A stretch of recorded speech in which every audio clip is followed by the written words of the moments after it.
Welcome to my presentation. My name is Amanda King, and I'm going to go over project-based learning.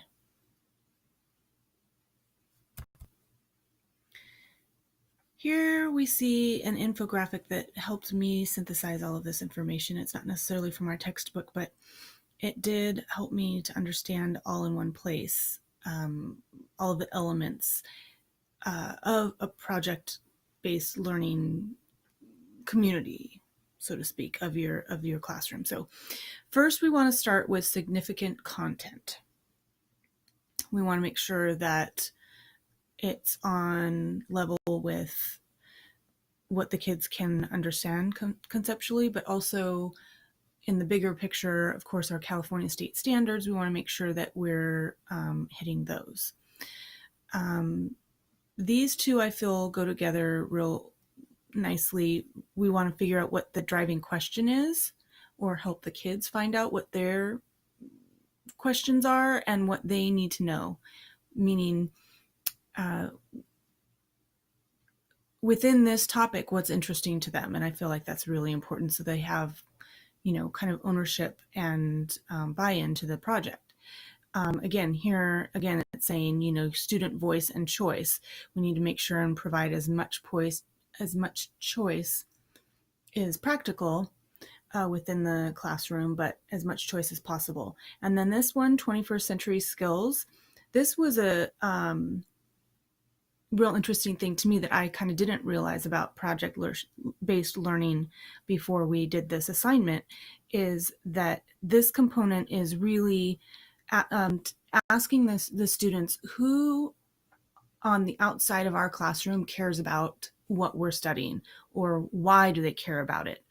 And so it's just really answering that question for them. Why are we learning this? Why is this important? So for instance, in science, if we were maybe learning all the parts of a cell, you could illustrate that where maybe a scientist in a lab would need to know, maybe a disease is attacking the cell wall of all the cells in this person, and that's why they're sick, and they want to learn how to combat that. Well, that's why we need to know the parts of the cell. That's why we've discovered them, so that we can help people, that kind of thing. So in-depth inquiry is the next little icon here, and that basically means, really helping them go in depth with their investigations, excuse me, with their providing many resources for them, whether it be on the internet, in the library, index cards, books, encyclopedias, websites, YouTube videos, those sorts of things, and how to put all of that together into one cohesive project.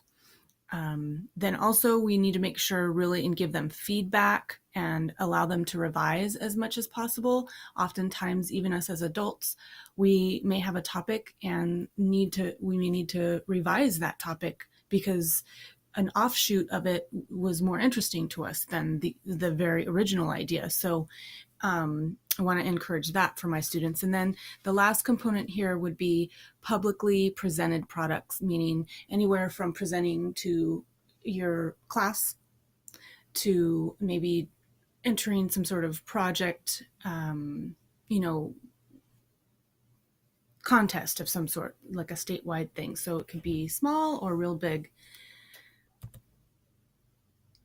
So then next we were supposed to summarize chapters 3, 4, and 5. And for chapter 3, what I really got was basically, imagining the possibilities is the name of the chapter, and really taking a broad outline, a very, very skeleton sketch of what the project is going to do and how you're going to design it. Make sure that you define the big idea for the students, how to plan for rigor and digital age skills, learning dispositions to keep in mind. Okay, so this, I would even share this with the students, that we want to, in the background, always be working on confidence, curiosity, resourcefulness, cooperation, motivation, persistence, courage, just to name a few. But those things are what people bring to the table. You're doing great. Okay, so chapter 4, strategies for discovery. So this is really when they're working on the project, and as teachers, pitfalls that we want to avoid these pitfalls. Finding projects for our students that are long on activity and short on learning outcomes. Trivial thematic units, overly scripted with too many steps, not enough focus on formative assessment, and assessment that doesn't feel authentic. So those are just to name a few. Again, things that we want to avoid, because really we could create an entirely new project-based learning project for our class, but we can also search the thousands and thousands of choices that are out there online, but we want to make sure that we're choosing quality projects. And in order to do that, Buck Institute for Education, BIE.org, is really in the forefront. I can see just from doing this project, a really great resource that I plan on delving even more into. There also was listed a book called Understand by Design, and then another resource is called bobproman.org. So this is for when we're trying to look for projects for our class.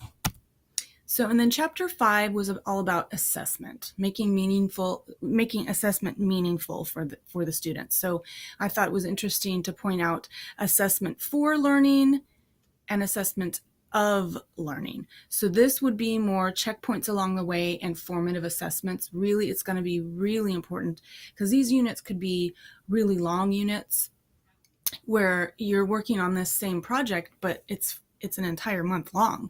So we want to make sure that we're helping them with their time management and giving checkpoints along the way, and just doing some formative assessments on whether or not they're going in the right direction. And then, so that would be the first one. Then this one is assessment of the learning. That would be upon completion. That would be at the very end, where we would have a summative assessment. And some of those would be listed here. Of course, we absolutely want to have rubrics for this. And from the get-go, we would share those with the students, just to be sure that they are very clear what is expected of them, and everybody is on the same page from the get-go, and there's no surprises. Also creating something new to synthesize all of they have learned. So the example there was, they have completed their entire project-based learning project. They're done, they've published, they've presented to class, whatever it may be. Having them do an entirely new assignment to synthesize everything they've learned. It might be a small little booklet, or it might be, maybe one little paragraph or a little summary of everything put into one. And again, it's that synthesizing and summarizing skill that you're helping them do. And then another one would be, we could model real world assessments. So again, that would be, with my science one example, with this scientist looking into the cell wall breaking down, right? So we would want to ask the students, or provide for them, how scientists really assess that they have done a good job, and then bring that into the project for the students.